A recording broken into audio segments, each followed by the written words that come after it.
Hello YouTubers, I am Angela Logan and this is Everyday Shenanigans. It is Monday, November 25th, 2019.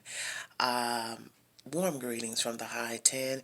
Yes, this is a very somber day. I have brought you back-to-back videos according to the information that I have received in this said commentary that I'm bringing to you today.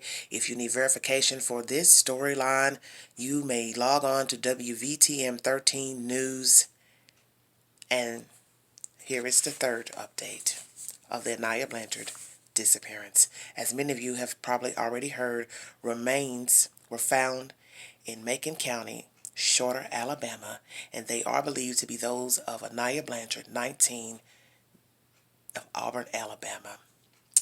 This said information was updated at 5:34 p.m. and as I stated, verification needed. You can log on to WVTM 13 News. Latest on the suspects charged in the disappearance of 19-year-old Aniah Blanchard. 3 men have now been arrested in connection with the disappearance of college student Aniah Blanchard. David Johnson Jr., the third suspect, charged with hindering prosecution. He's being held in the Montgomery County Jail on a $7,500 bond. 2 other suspects, Ibrahim Yazid and Antoine Fisher, are each charged with first-degree kidnapping and are being held in jail without bond. Human remains have been found in Macon County, Alabama, and the district attorney of Lee County said it's believed to be Aniah Blanchard. The Auburn Police Division released this statement on its website. During the course of the ongoing investigation into the disappearance of Aniah Blanchard, investigators obtained information regarding the possible location of a body. On November 25th, 2019, today, Monday, approximately at 10:45 a.m., Auburn Police, along with members of the task force, Lee County's DA's office, U.S. Marshals Fugitive Task Force, Aniah, and Montgomery County Sheriff Office responded to a wooded area in the 38,000 block of County Road 2 in Shorter, Alabama. After a brief search by investigators, they located what appeared to be human remains several feet into the woodline. A complete investigation is underway by Aniah and Auburn Police to determine the identity and how the victim came to be at that location. The examination will explore if the remains are those of Aniah Blanchard, who went missing on October 24, 2019. The case remains under investigation by the Auburn Police Division. A second suspect is in the Lee County Detention Center in a connection with the disappearance of college student Aniah Blanchard. Lee County District Attorney Brandon Hughes confirms the second suspect, Antoine Squirmy Fisher, was arrested by Auburn Police in Montgomery Friday night. They took Fisher to jail in Opelika, where he is charged with first-degree kidnapping in this case.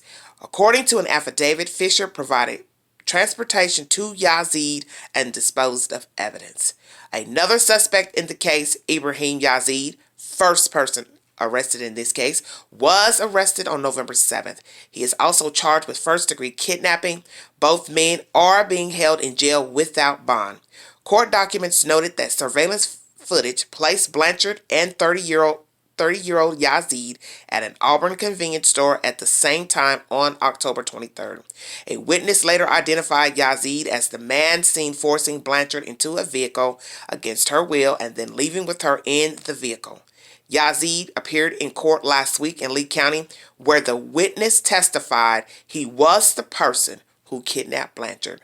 This is a developing story, and we will update as new details become available. As I stated, if you need verification for the said information in this video, you can log on to WVTM 13 News. Okay, I want to give you all a brief synopsis of the mileage and the location of each city, and you can use your discretion how you feel to determine the said information that has been given by the news and in this video. Auburn, Alabama is 56 minutes from Montgomery, Alabama.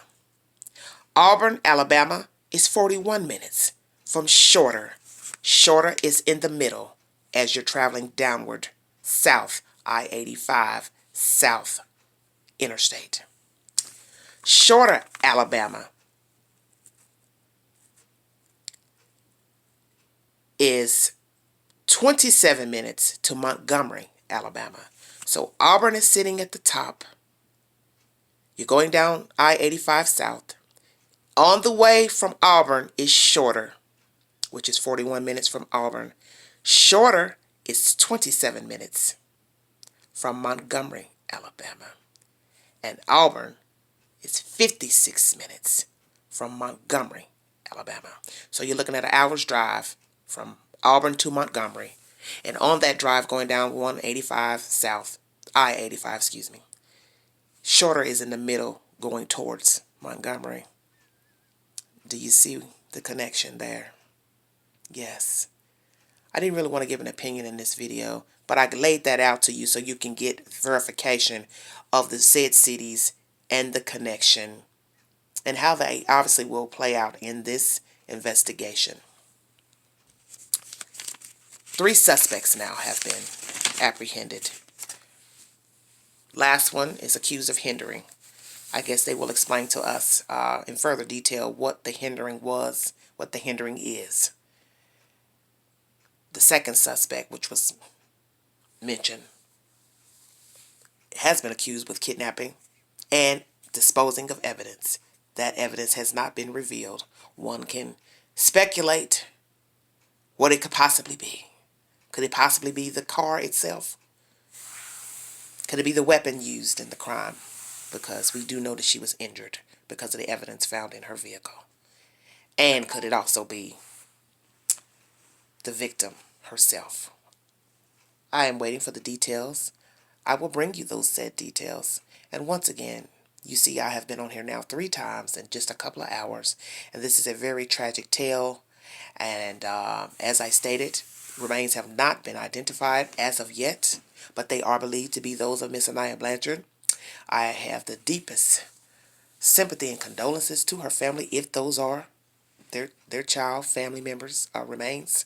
And as I stated, no matter whose remains those are out there in that woods or whatever, that still is a human being, and that person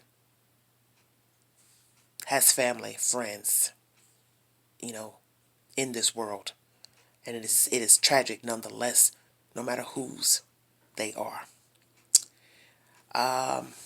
Looking at my time.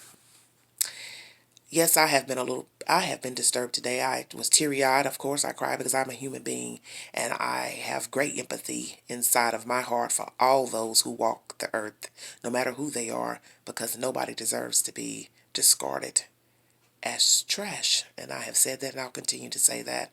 And I think this is so terrible to now start off with one person, then 2 people. And so now we sit and wonder who told where the remains could be found. I'll say this much and I'll check out of here. It is so amazing how being incarcerated can make a pig squeal, if that is the case in this case. So now it will lead you to think that maybe that is what it takes to get a pig to squeal, is to arrest them and see who's the first to holler the loudest. I am Angela Logan, and this is Everyday Shenanigans. Thanks for joining me. Thanks for sharing. Thanks for the kind words. I have yet to go in and look at the comments below because I have just been in a very funky mood right now, and I'm just not up to actually, participating in any conversation or commentating at the moment in the below comments or through any device at the moment. That's just the place I'm in right now. But I thank you all for watching. I thank you for subscribing. I thank you for sharing my commentary and passing the word along for others to join in the conversation and view my commentary. I thank you very much. And I'll be praying for this family. I'll be praying for Miss Blanchard's family. And I also will pray for Miss Taylor Williams' family, because both are tragic indeed. And very sad for Miss Taylor Williams, because she is a child left to the wind now. Now that the remains have been confirmed that they are hers. As the old saying, there is no peace in the valley. And that is so true today. There has been no peace today.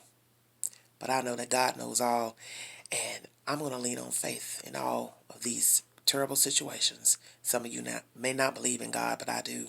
And I know that He is going to rectify all of these cases and those that are on their way. Because we know that even after these tragic situations here, there will be more. And that's the sad part of all of this. Is that no matter what, there will still be some creep who will decide to be so cruel and callous to take a life for no apparent reason. And you would think that some people would learn from these people who become and get arrested for these said crimes, but obviously they do not care because they are selfish and they are empty vessels. And I personally don't have any use for them. They're bottom feeders. They're bottom feeders. Until the next video, I am Angela Logan, and this is Everyday Shenanigans. Thank you.